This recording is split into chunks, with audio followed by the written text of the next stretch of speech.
Assassins, to another episode of the Dark Assassins podcast, the show that dives deep into not just technology, but the concepts, software, and procedures behind it all, and explains it so simply that even your grandma can understand it. As always, I'm your host, the Dark Assassin. So I revisited this idea after the Apple keynote this week, that this question of, are the days of monumental leaps forward behind us? And are we doomed to only ever receive marginal and incremental updates and improvements for the foreseeable future? Because it seems like the last great leap forward, if you will, for Apple was when they transitioned from to Apple Silicon from Intel. Because when that happened, everyone was up in arms. It was a monumental leap forward in terms of performance, and basically everyone was upgrading to it. And it even seemed like Apple's sales numbers for future Mac sales declined fairly significantly due to everyone already upgrading and the new versions of Apple Silicon devices not necessarily being as good of an upgrade compared to what they were already on. Now, I guess you could also argue Vision Pro was kind of a great leap forward as well, but that was kind of a different product category. So, I mean, you could kind of consider that's a different thing, whereas like the Mac, that was an actual leap in the same product line rather than a brand new one being introduced. But I mean, if you go back like a few years, like back in the kind of, I guess, the OG iPhone days, some of the original ones like the iPhone 4, 5, and 6, each one of those had quite a monumental update and change to the design, performance from year to year. Now, of course, you had the S variants in there in between each of those, which is just kind of a marginal upgrade. But for the most part, I mean, you were getting like major redesigns like every other year, compared to nowadays. It's pretty much, modest updates, maybe a minor design tweak, some performance improvements, and then maybe like a feature or two that you get upgraded compared to last year's model. Now, don't get me wrong, if you're like me, this doesn't really matter that much because you're not upgrading your electronics every year anyway. So no matter when you decide to upgrade, the compound updates over all of those years is going to end up being a fairly significant upgrade to you. So it's pretty nice that, yeah, maybe year over year it's not that big of an improvement, but compared to, say, I don't know, like 4 years ago when you last upgraded, yeah, it's a pretty decent upgrade. And the other kind of nice thing, if you're not planning on upgrading your device every year, is if there's only a marginal improvement year over year, you don't feel bad that you upgraded, when you did, and you didn't miss out on, the brand new flashy features, right?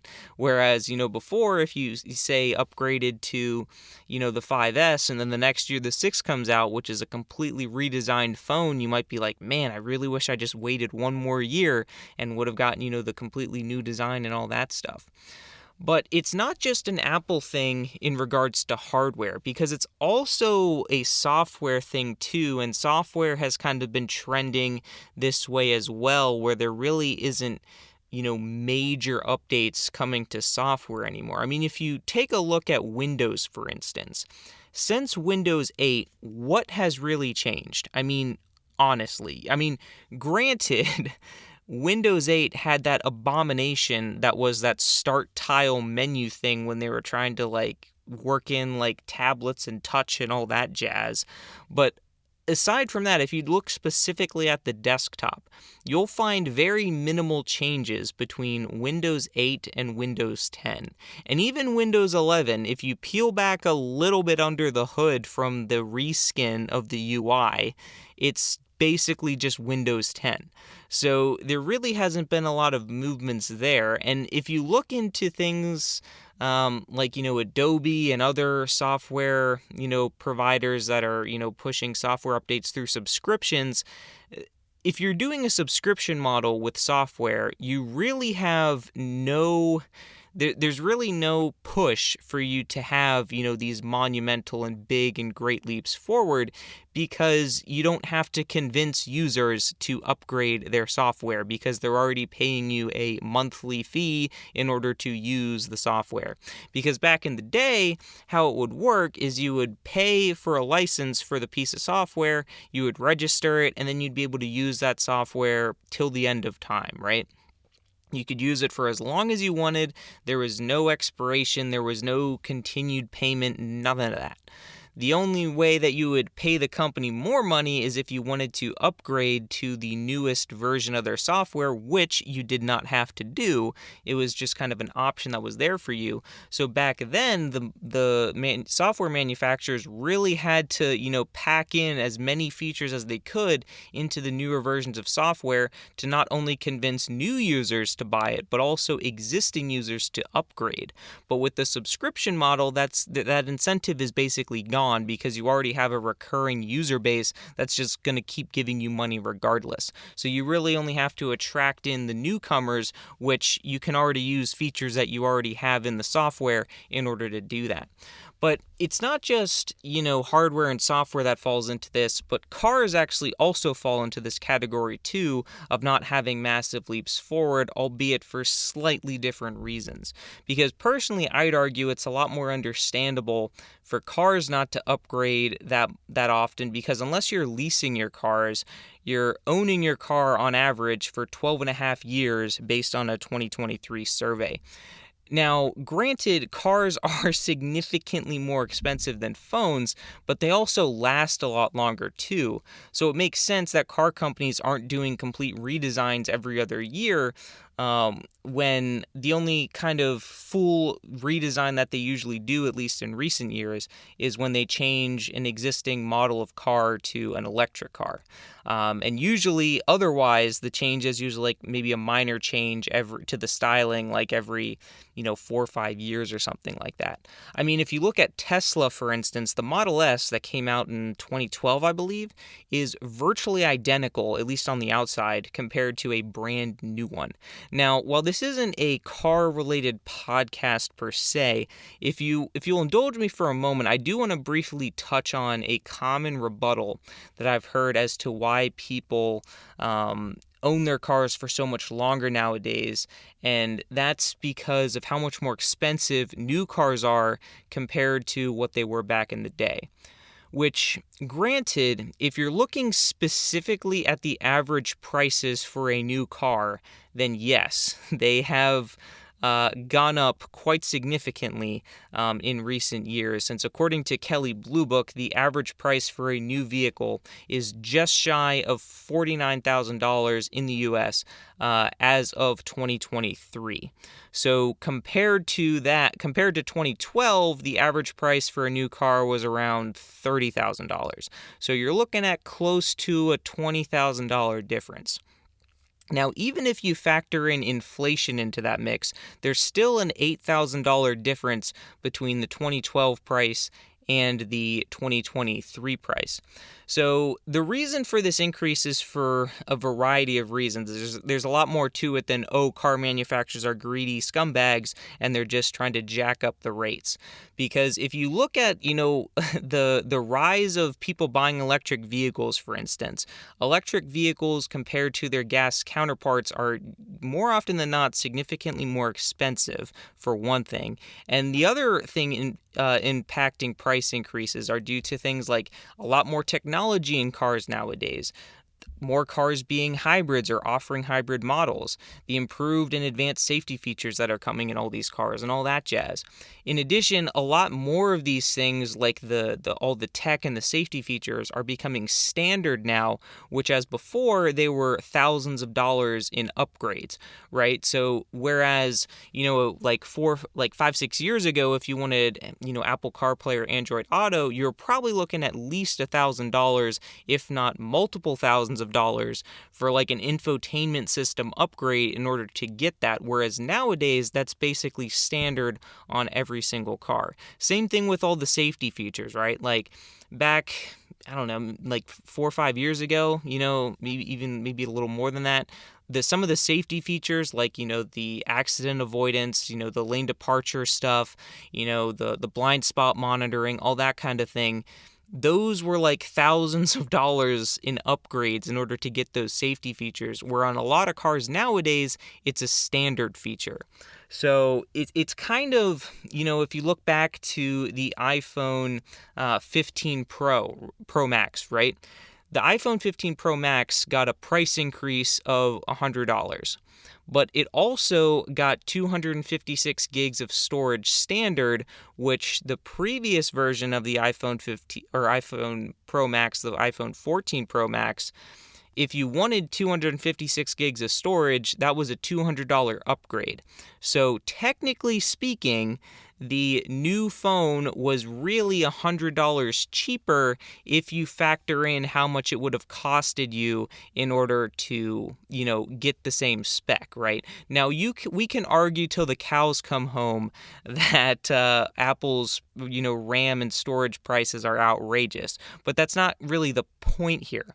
The point here is when you actually compare apples to apples, pun intended, the price becomes a lot more appealing if you actually look into it, because while the base price might be more expensive, if you priced up one of those older models to be equivalent as far as like feature parity, so whether that's an iPhone with the same storage or whether that's a car with the same technology features and safety features, while the base price is going to be higher on the new model, if you actually compare feature-wise, it's actually cheaper in a way. So, while it's, in order just to get to full feature parity. So, but also on the topic of average new cars being more expensive, have you ever stopped to look at the road while you were driving and noticed what kinds of cars you see? I mean, granted, aside from all the grays, silvers, whites, and blacks, gosh, cars are such boring colors nowadays. What you see is SUVs and trucks everywhere. And I encourage you, the next time that you're, say, at a stoplight or something, take inventory of how many SUVs and trucks and vans you see compared to sedans and coupes, and I bet you'll find that it's not even close. Now, maybe I'm just a weirdo and do this quite frequently, but it's not just my anecdotal evidence that proves this. So according to J.D. Power, about 80% of new cars sold in the U.S. are trucks and SUVs. 80% are trucks and SUVs, compared to around 2012 when it was more like 50% were trucks and SUVs. So you have a significantly more number of cars being trucks and SUVs, and I hope I'm not breaking this news to anyone, but trucks and SUVs are, in general, significantly more expensive compared to their sedan counterparts. Now, of course, I'm not comparing like a high-value luxury sedan from BMW compared to a SUV from Subaru, for instance, right? Since that's comparing apples and oranges. What I'm talking about is you take a sedan from one company, assuming they actually make a sedan, looking at you, Ford, and an SUV from the same company, and comparing them. And what you'll find is, more often than not, the SUV is a decent amount more expensive compared to the sedan. Now, especially once you look into like adding options and whatnot to it, and it's even worse for pickup trucks on average. So my point here is, while yes, the average price for a new car is higher and is fairly high, it's kind of deceptive because you have the market so skewed towards trucks and SUVs, which are by nature more expensive, but also, with all of the technology and safety features and improvements that have come to cars as standard, whereas before they were upgrades, also adds to the cost too. But I mean, even still, like, you can still buy a decent car for like in the mid to low 20K range, which granted might not have every single bell and whistle, but it's also not going to be an SUV. But even if you wanted more of the bells and whistles, you could still get a pretty nice car for around like $30K or so, which is significantly less than the average, but again, probably won't be an SUV or truck. Now, granted, that's still a ton of money, but also significantly less than what the average is. But you also don't have to buy a new car, for instance. I mean, you could save thousands of dollars on a used car, but that also comes with its own set of risks because you have to factor in the age of the car, how many miles are on it, are things be coming out of warranty because of either mileage or age? Was the previous owner nice to it, or were they taking it to the track and never doing maintenance on it? Is it a hybrid or EV? What's the state of the battery? Since, hybrid and EV batteries are definitely not cheap to replace. So, of course, there's a lot more risks that come with buying a used car, but you also can potentially, not guaranteed, but potentially save a decent amount of money. But that was quite the tangent right off the bat at the beginning of the show. So why don't we get into our trivia question for the week? So what is the name for the object that is an enclosure used to block some electromagnetic fields by a continuous covering of conductive material? So, what is the name for an object that is an enclosure used to block some electromagnetic fields by a continuous covering of conductive material? And that is your trivia question for the week. Now, before we get into our cybersecurity tip, I did want to briefly congratulate you guys on setting a record for the most engagement, likes, whatever on an episode, and you proved me wrong in the process. Because what I've noticed as of late is generally the more strictly software development episodes, the kind of views and user engagement tends to be lower than some of the more flashy cybersecurity and hacking related episodes. But you guys proved me wrong last week because you apparently loved that episode last week where we talked about the essential habits to write better code. So props to you guys for that, and definitely keep it up because you are the reason why this podcast is growing and reaching more people. So thank you and keep it up. And with that, let's move into this week's cybersecurity tip.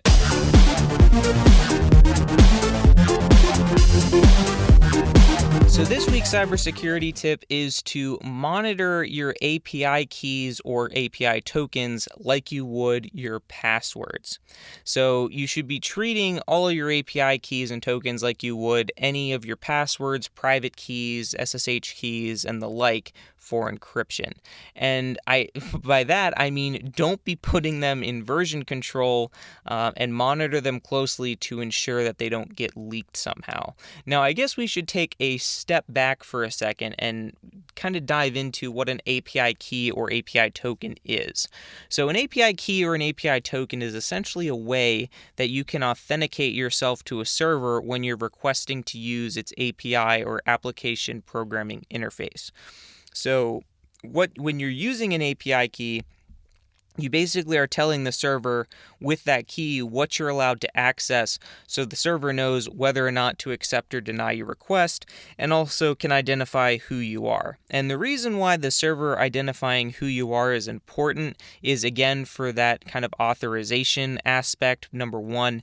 But number two, some APIs put limits depending on like what level of an account or what level of payment, I guess, that you subscribe to in order to throttle how many requests you can, reach out to the server, whether that's a monthly basis or a daily basis or whatever the case is. There's different limits, but knowing who you are can help the server and kind of keep track of how many requests that you've made in order to, if you've already hit your limit, essentially deny you until whatever that interval is resets, and then you can make more requests again.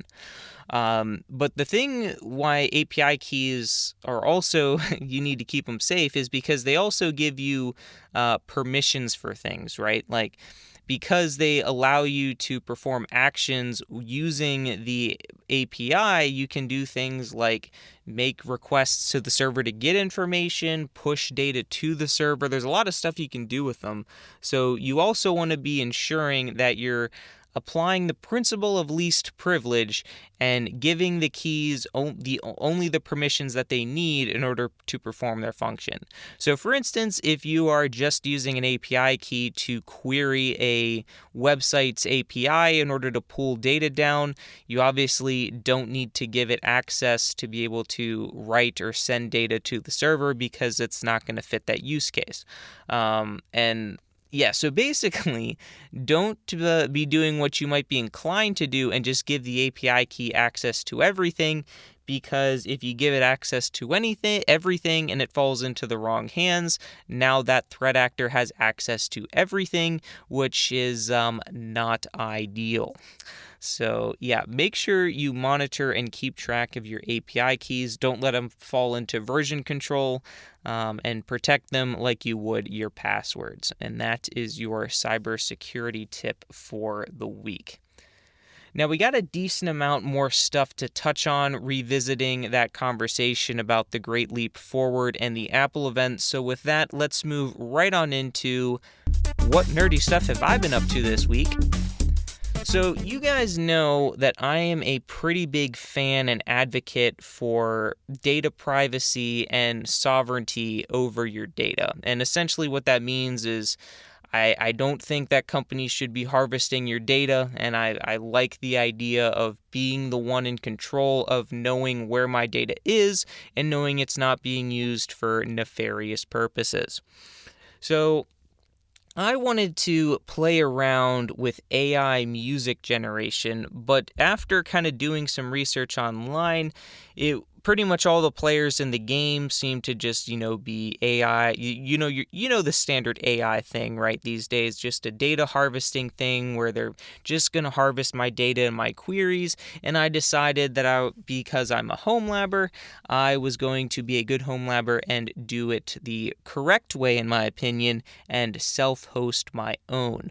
So I spun up my own self-hosted music AI generation thing this week and was playing around with it a little bit, and I definitely need to play around with it more because the results I was getting were quite hit or miss. Some of them were bangers and others were stinkers.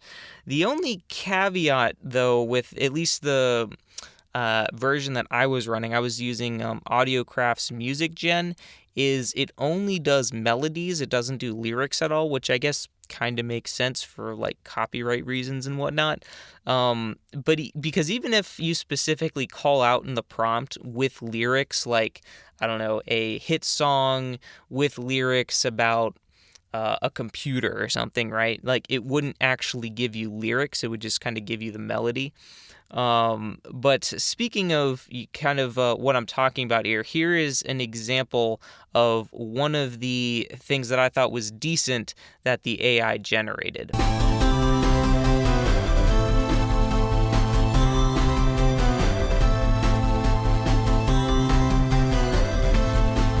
Now, if that sounds repetitive, you're not wrong, and that was, part of the settings that I need to work on dialing in, because it seemed like I would either get something like what you just heard, pretty repetitive, but overall not too bad, or it was just complete utter chaos that sounded like a 3-year-old banging on a synthesizer.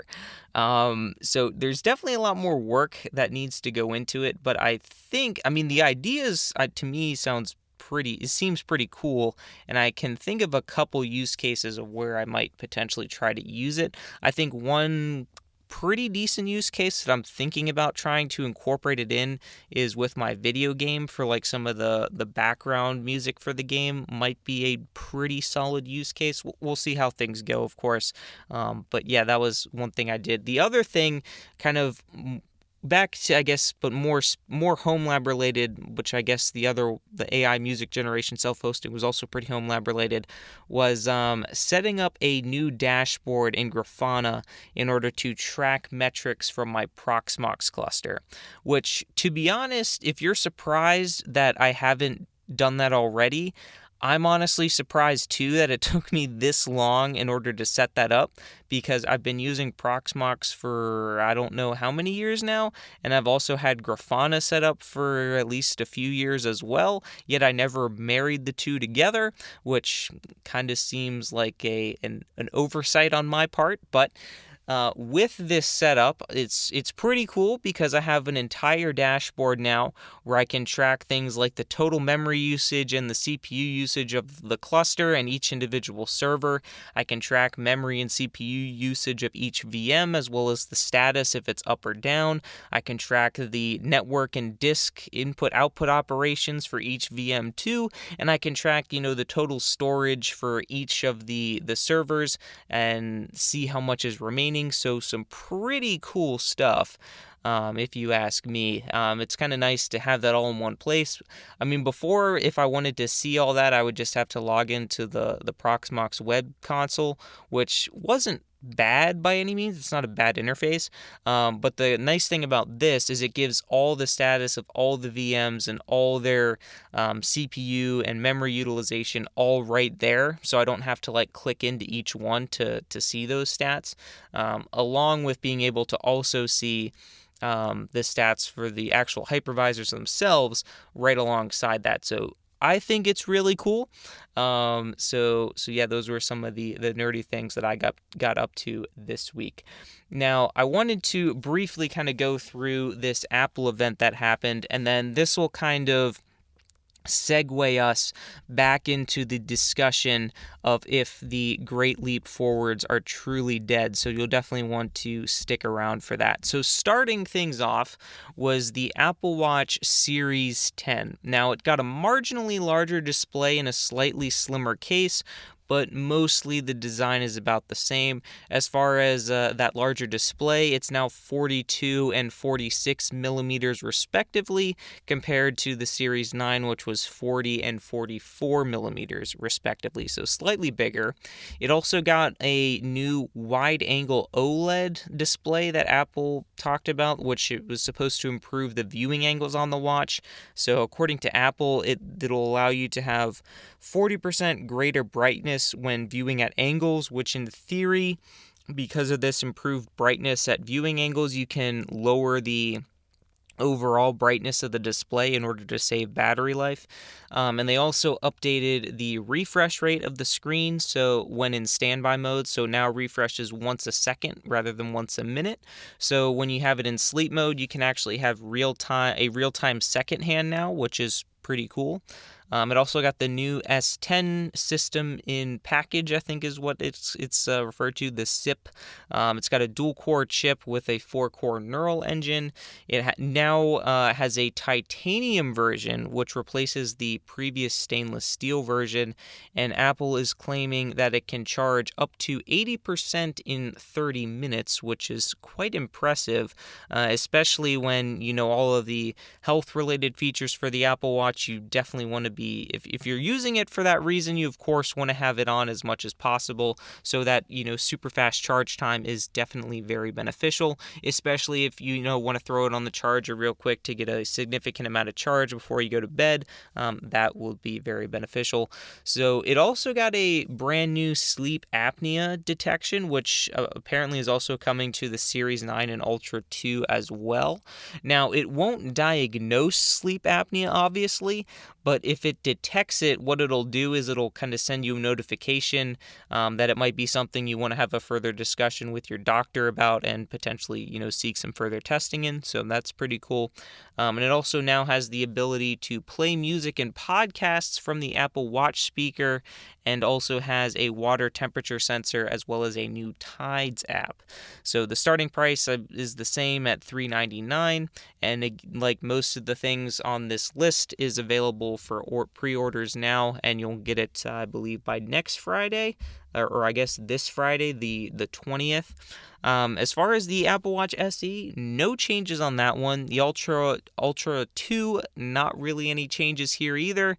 It does come in black now, so that's pretty cool.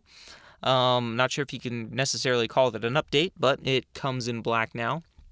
And moving into AirPods, AirPods 4 is now out, so it has a slightly redesigned, form factor, which Apple claims fits a greater number of users. It gets the H2 chip, as well as some of the AirPods Pro features. We'll get into that in a little bit. It gets a haptic click, kind of like the AirPods Pro, but it doesn't have like a touch-sensitive surface, so you can't like swipe up on that haptic surface for volume control.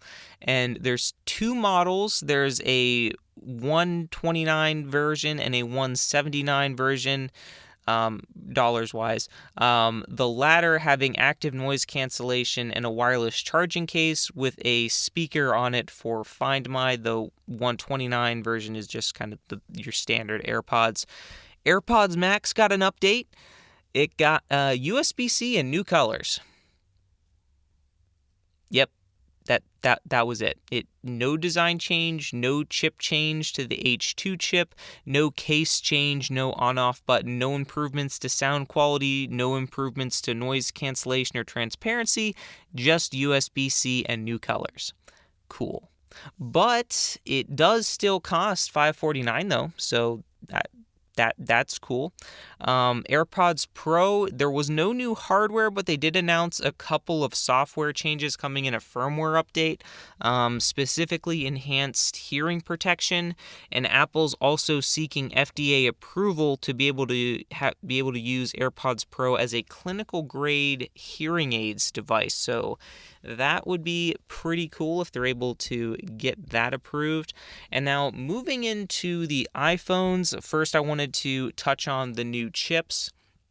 So unlike last year where the base got the previous year's chip and the Pro phones got a new Pro chip, this year it's an A18. The base iPhone 16 gets the A18 chip, and the iPhone 16 Pro and Pro Max get the A18 Pro chip. So starting off with the A18 and I guess A18 Pro as well, they're both on the second gen 3nm process. The A18 chip has a 6-core GPU, 6-core CPU, and 5-core GPU, and Apple claims 30% faster CPU performance compared to the A16, 40% faster GPU performance compared to the A16, and it has a new 16-core neural engine, and Apple claims 30% less power for the same performance compared to the A16. Moving into the A18 Pro, the main difference here is the A18 Pro has a 6-core CPU and 6-core GPU compared to the base A18 that only has a 5-core GPU. So as far as the CPU goes, Apple is claiming 15% faster or 20% less power usage for the same performance compared to the A17 Pro. And they are also claiming for the GPU 20% faster performance and 2% faster ray tracing. So if you're a heavy gamer on your iPhone, you'll probably appreciate that.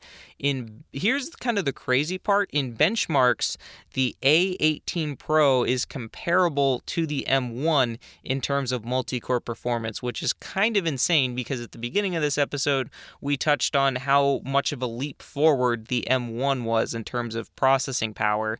Now, granted, the single-core performance of the A18 Pro is 40% faster than the M1, but the caveat there is that's kind of to be expected because this chip is like 4 years newer compared to the M1, so it makes sense that those incremental year-over-year improvements to single-core performance across the board would come to the A18 Pro and it would be faster. But the real thing that I found crazy was the multi-core performance is basically on par with the M1.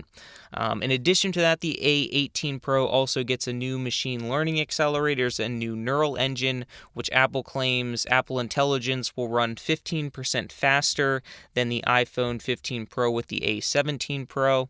It also has a new video encoder and image signal processor, which Apple claims offers 2% faster data processing and video encoding compared to the A17 Pro.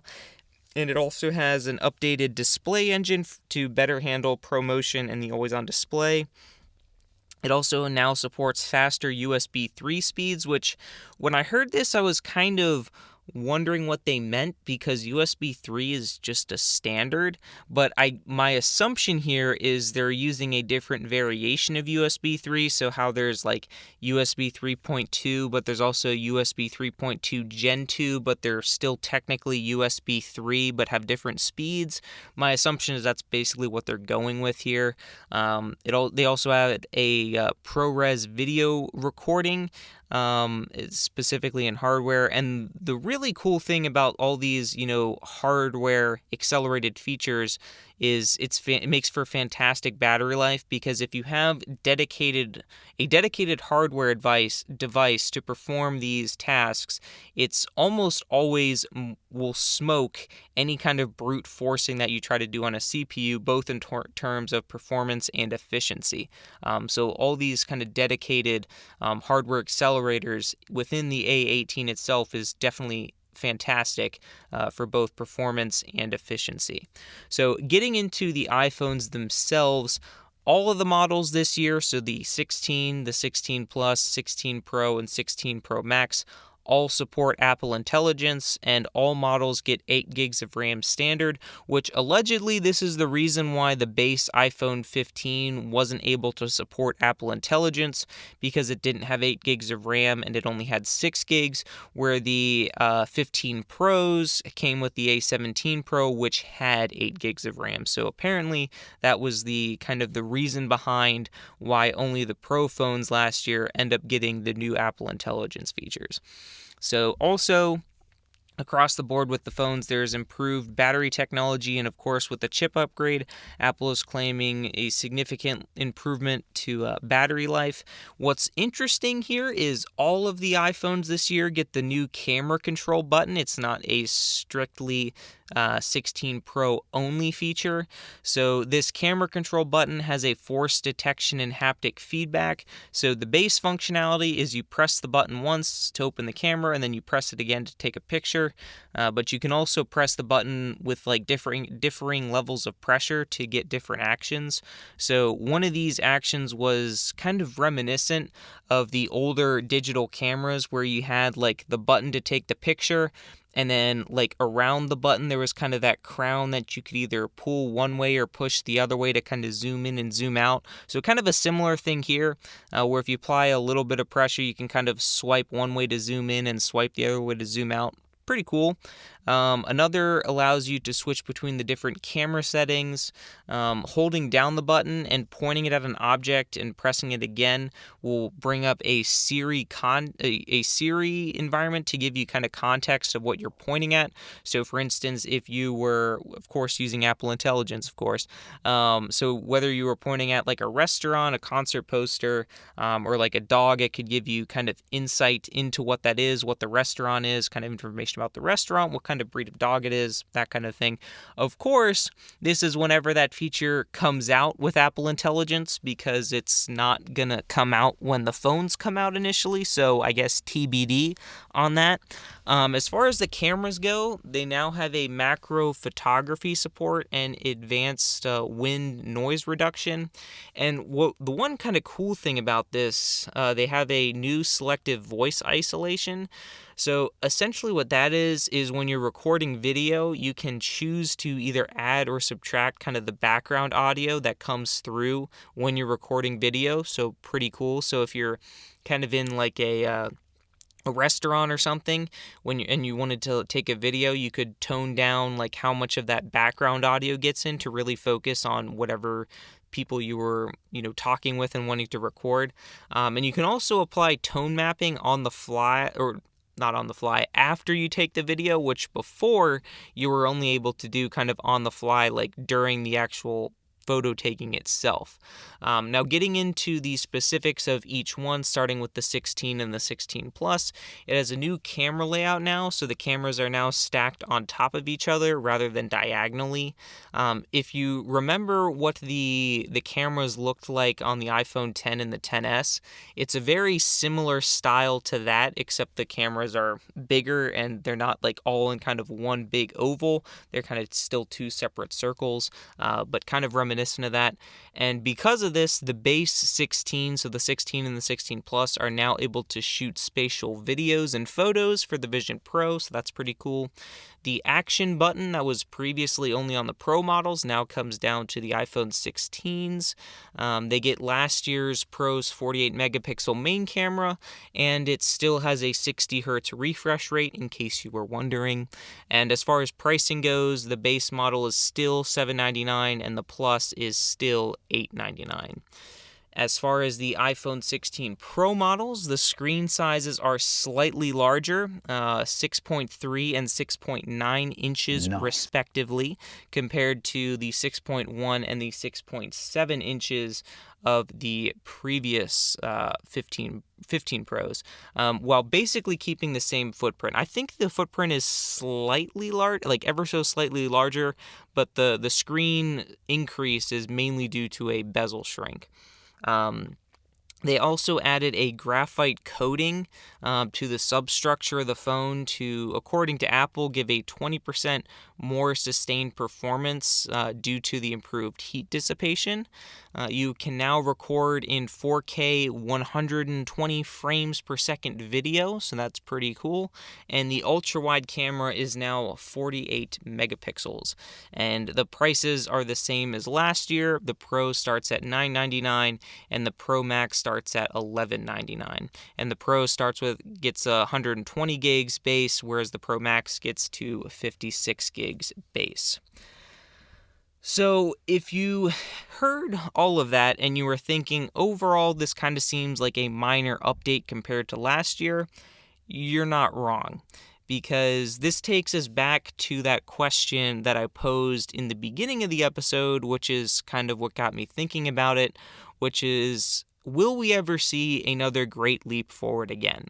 I mean, if we look at the new iPhones in the past few years, for example, you basically have the Pro getting one feature, and then the next year the base model gets that feature. The Pro gets a new chip. The next year the base gets that chip, although they kind of switched that up a little bit this year. And then as far as the design goes, the design of the new phones is largely unchanged, maybe a minor tweak here or there. And I mean, already the processing is overkill. I mean, yeah, it gets a spec bump again, but, you know, it's not like the previous phones were hurting for, you know, performance or anything like that. And honestly, the new phones this year, especially the Pro variants, kind of seem more of like an S generation, if you will. Which that was kind of, you know, what happened, you know, back in the day, you know, when Apple would, you know, kind of have those minor spec bumps where they would have the 4 and then the 4S, which the 4 was kind of the redesign and then the S was kind of just improvements to performance and things like that. But let's keep in mind something that nowadays, kind of as I touched on in the beginning of the episode, people are holding on to their phones for a lot longer now than they did when the iPhone 4, 5, and 6 were around. Because when the 4, 5, and 6 were around, for example, people were generally upgrading their phones every 2 years because of the contracts they were on with their phones. But nowadays, people tend to be either buying their phones outright and then, you know, putting them on their plan or some other reason. But because, for a few reasons, battery life being one and performance, phones just last a lot longer now compared to what they did before. Because back in the day, you were upgrading your phone because either the performance was bad, the battery life was terrible, or you ran out of storage. Whereas nowadays, with how much storage comes on the phones these days, how good the battery life is these days, you know, when you first get the phone anyway, and, you know, the performance of the new phones, I mean, they're going to last you a lot longer. Because, like, I mean, back in the day, you know, when you were still on contracts and stuff and just those older phones, I mean, after 2 years, let's be real, your phone was kind of cooked. Battery life was bad. Overall, your phone was kind of slow at that point. And you just needed an upgrade. But now, you know, people are holding onto their phones, kind of like I said, for, you know, 4 or 5 or even more years at this point, basically running the phone into the ground. I know some people, they were holdouts to they don't upgrade their phone until their phone loses software support, and then that finally gets them to upgrade. And I mean, at that point, you're talking like 6 or 7 years, if not maybe close to 8, but probably closer to like the 6 or 7 year range. And the reason for this is really, at least for me anyway, is battery life. Because when I had my iPhone 10, the main reason that I upgraded from the 10 to the 13 was mainly because of battery life. Now, granted, I saw that the iPhone 13 Pro had ProMotion and I wanted the high refresh screen, so that definitely helped convince me, but that was more of like the cherry on top rather than the driving factor. Because what the real driving factor was, after 4 years, I was kind of struggling to get through a day without having to charge my phone, which, mind you, I don't use my phone a whole lot, so that was saying something. Performance-wise and storage-wise, I really didn't have an issue with it. I mean, I think storage was kind of getting to the point where things were getting a little tight, but I wasn't running into issues where I was out of storage like my iPhone 6 before I got upgraded to the iPhone 10, where when I had my iPhone 6, that thing had 16 gigs of storage. So yeah, I was always running into storage issues, and the performance of that wasn't nearly as great. But the iPhone 10, that one, granted, was the base model, had 64 gigs of storage, but even still, I was still mostly fine with that. I didn't really run into storage issues, like I said. Performance was still more than adequate, didn't have any issues with apps feeling sluggish or anything like that. It was really just the battery issue, which was kind of my main problem. And currently with my 13 Pro, I mean, it's still working like a champ. Battery life's still good. So I honestly have no reason to upgrade. And performance issues, none of that. But herein lies the issue, right? Because performance and battery life is so good on phones these days, if a company like Apple, for example, were to make some kind of revolutionary design change or drop tons of new features like they used to do back in the day, with the iPhone, the jump from the 3 to the 4, the 4 to the 5, 5 to the 6, if they made monumental changes like that with how long phones last these days, not everyone, but a lot of people would upgrade to that new phone and then not buy a new one for another 4 or 5 years. So what would happen there is, the new sales for new phones in subsequent years would tank. Apple's shareholders would be very mad, and you kind of see where this is going.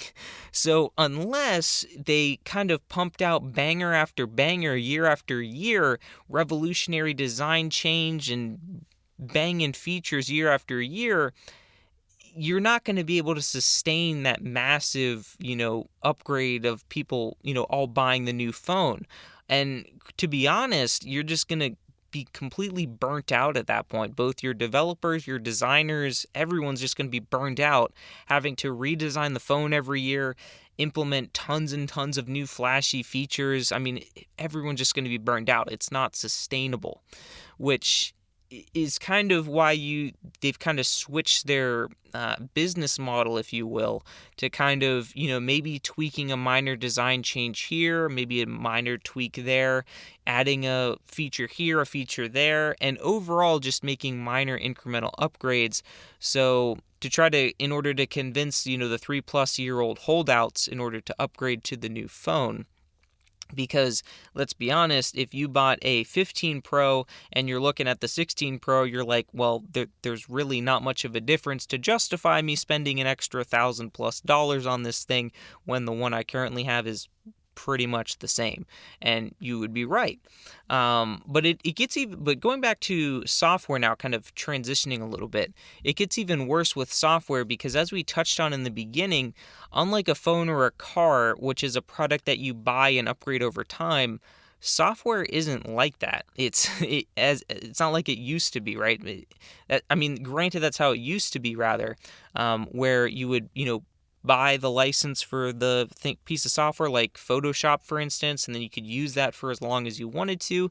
And then whenever you felt like it was worth upgrading to the newer version, you could make that choice.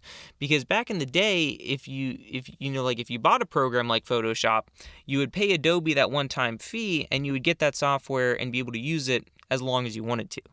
Now, Adobe, of course, has since transitioned to a subscription model, but before, they had to make sure they packed enough new features into the new version to convince not only new users, but also you, an existing customer, to upgrade from your current version in order to pay them another license fee for the new version. But like I said, that's not the case anymore because Adobe and many other software manufacturers and just companies in general these days are switching to that subscription model where you just pay a monthly fee and you're essentially locked in. Because companies now, with the subscription model, they don't have to market their product to existing users anymore to increase adoption of new versions.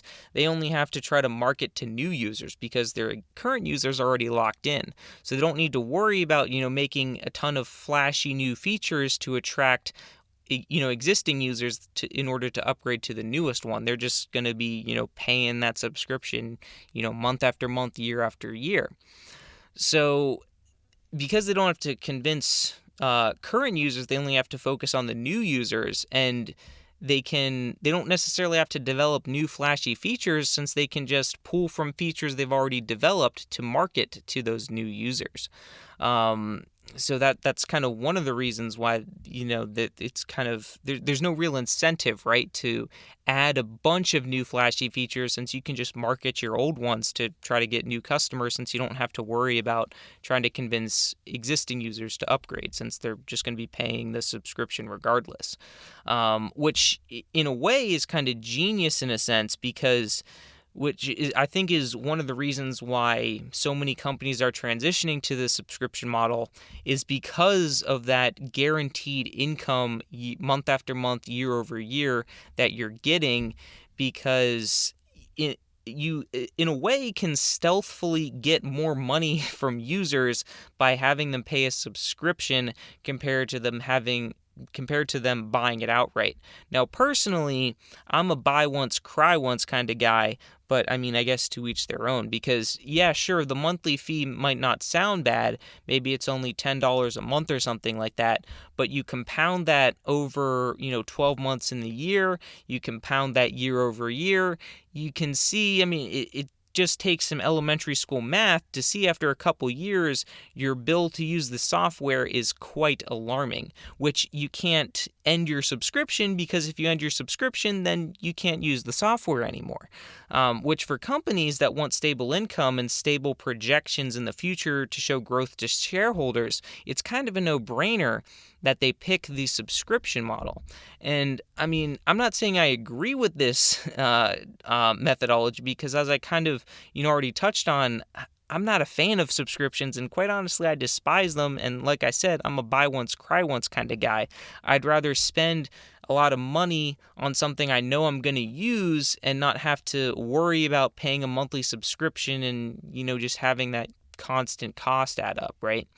So I don't want to get too off track on subscriptions because we've already kind of talked to them for a while. But the biggest thing we failed to mention with subscriptions is you don't own anything. Kind of as I briefly touched on, if you cancel your subscription for the piece of software, you can't use it anymore. It's kind of like leasing a car. You don't actually own the car. You're just paying for the privilege to be able to drive it. Essentially, you're paying for the depreciation on the car. You're paying the dealership the cost of the depreciation for you to drive the car.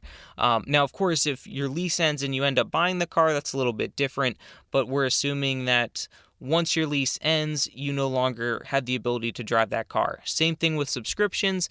You can cancel anytime you want, sure, but once you cancel, oops, sorry, you can't use the software anymore.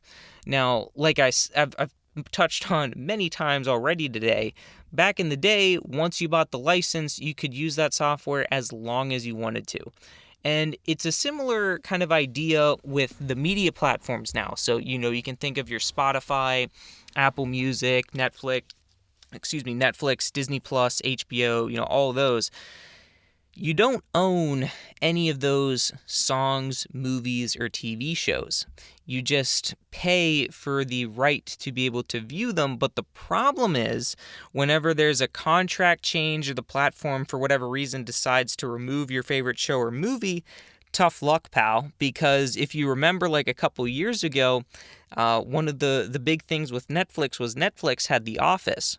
But when I think it was Peacock started up, the NBC streaming service, Netflix lost the rights to it, so you couldn't watch it anymore. Same thing with Star Wars: The Clone Wars. Netflix bought that up from Cartoon Network, I think, and they, had the series on there, and then Disney Plus started up, and guess what? You can't watch The Clone Wars on Netflix anymore. You have to pay for Disney Plus now.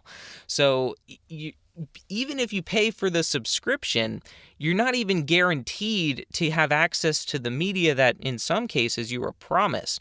And there are even documented cases like the instance with Crunchyroll not too long ago, where people would literally buy digital copies of the movies on the platform. Then when the platform kind of went under, they completely lost access to those digital copies, which they paid for. So they paid and supposedly owned these digital assets, and then when the company went under, poof, their assets are gone, even though they paid for them and supposedly owned them. So these are kind of some of the factors that compound to make people make the argument that if buying isn't owning, then piracy isn't stealing. Which, as a quick aside, the issue that people run into with piracy isn't stealing. It's really just a copyright infringement issue, or the distributing of copyrighted material without the consent of the owner of said material. Because at the end of the day, essentially what you're doing is giving others a copy of a digital asset you already have. There's really no theft involved, right? Because if I took a picture and I send it to you, I still have the picture, right? And then if you send that picture to your friend, I still have the original picture. It's not like you stole anything from me. Now, you could make the argument that it's copyright infringement and whatnot, and that's kind of where the issue arises here, but there's really no stealing or theft involved. It's not like you break into Blockbuster. Remember Blockbuster? It's not like you break into Blockbuster and steal a movie and, go off about your day, because that is actual theft. You stole something from the store and the store no longer has it anymore. Whereas piracy, you're basically just making a bunch of copies of a digital asset and you're not really stealing, but again, there's that copyright issue. Now, just to be clear here, I am not condoning, the sharing of illegal or sharing of copyrighted materials illegally. I'm not condoning that at all. I'm just merely giving the opinion of what others say. But bringing this back on topic in regards to like updates and stuff, I guess to end on a positive note, right, since this has been kind of a downer of an episode of there's never going to be another great leap forward, it's all doom and gloom, we're just stuck to marginal updates, so I wanted to kind of end on a positive note. Now, while I don't necessarily believe there will be a, great leap forward, again, like I don't necessarily buy into that philosophy. I think it's unlikely that it's going to happen anytime soon unless something, drastic happens. But I mean, if you just look back a couple of years ago, you can see some instances of kind of a, breakthrough in the industry. Maybe not necessarily a great leap forward, although as we touched on in the beginning of the episode, Apple's transition to Apple Silicon kind of was that great leap forward moment, at least in terms of like CPU performance. And that was quite honestly massive.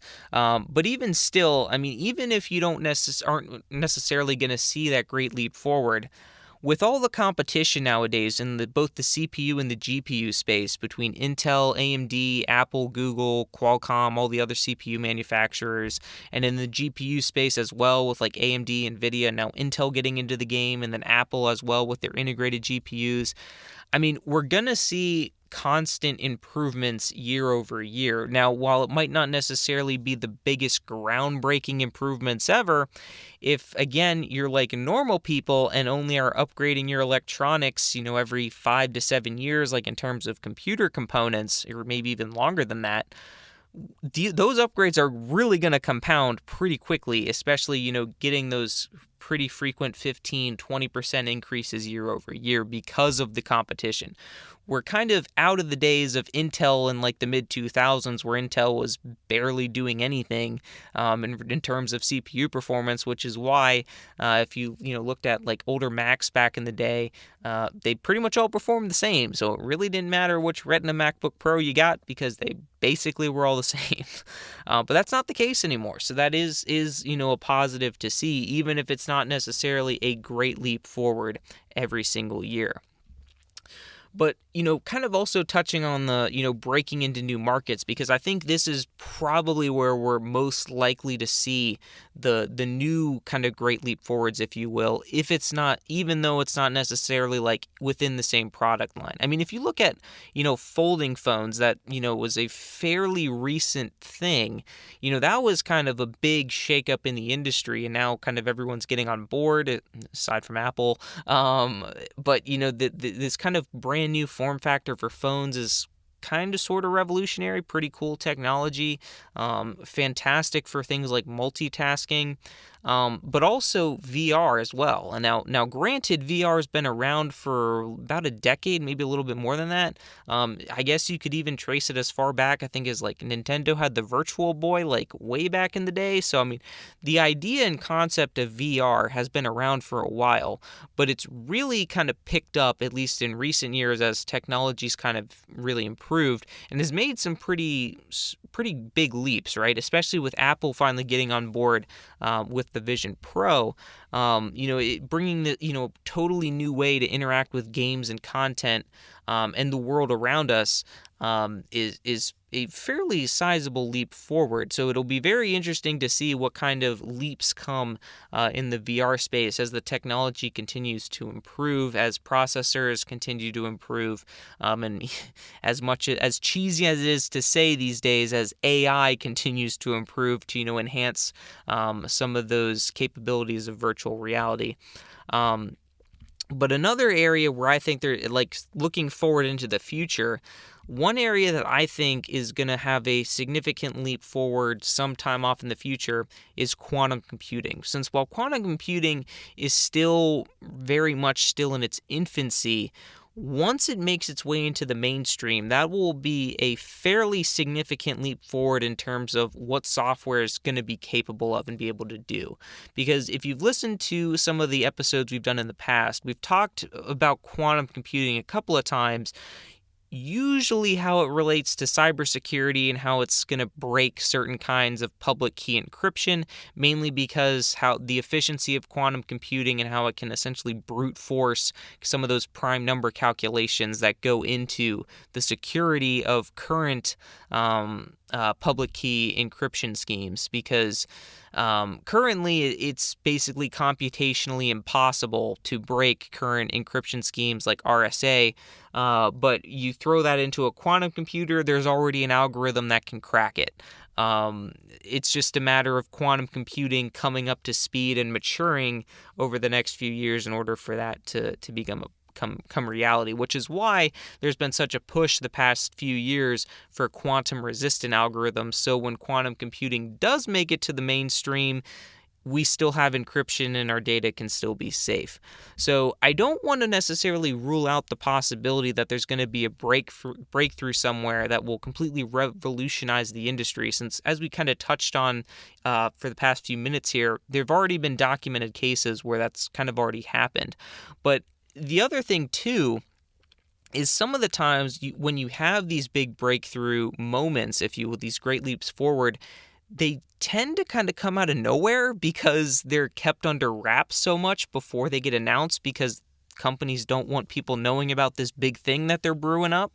So there is a very real possibility that, something could come out of nowhere. And I mean, it's happened over the course of history too, and I think a good place to kind of end this and kind of wrap this all up, if you were kind of getting down in the dumps that you think there's not going to be any more great leaps forward, I want to refer you to a little bit of history, kind of a tidbit from history, and that is the Commissioner of the U.S. Patent Office in 1899 infamously said that, quote, "everything that can be invented has been invented." And look what's happened since 1899. So if you're hopefully, and I think there's a decent chance that even though things kind of seem like we're not really getting these great leaps forward, we're kind of thinking with that 1899 mindset, I hope. And that things, while we might think everything's kind of been done, something else, something big is going to come along, right? Like back in 1899, the idea of semiconductors and computers didn't really exist, and look where we are today. So hopefully that kind of ends on a little bit of a high note, ends with some optimism for this kind of more gloomy-ish type of an episode, but hopefully kind of ending on a high note there. And really, to wrap up this episode, let's get back to our trivia question. So what is the name for the object that is an enclosure used to block some electromagnetic fields by a continuous covering of conductive material? So again, what is the name for the object that is an enclosure used to block some electromagnetic fields by a continuous covering of conductive material? If you said a Faraday cage or a Faraday shield, congratulations, you got this week's trivia question correct. And if you enjoyed this episode, definitely be sure to leave it a rating and review, subscribe if you haven't done so already, and continue the great work that you guys did last episode, sharing it around, engaging, liking, commenting, shooting me some comments. Love hearing from you guys. And if you have any questions or comments or topics or ideas for future episodes or comments on this episode, you can shoot me an email at contact@darkassassinsinc.com, or of course if you're on YouTube, you can just leave a comment down below. And that's going to do it for me in this episode of the Dark Assassins podcast. Until next time, my fellow assassins, remember, bull nothing equals true. If action not equal to null, return true. I'll see you next time on the Dark Assassins podcast.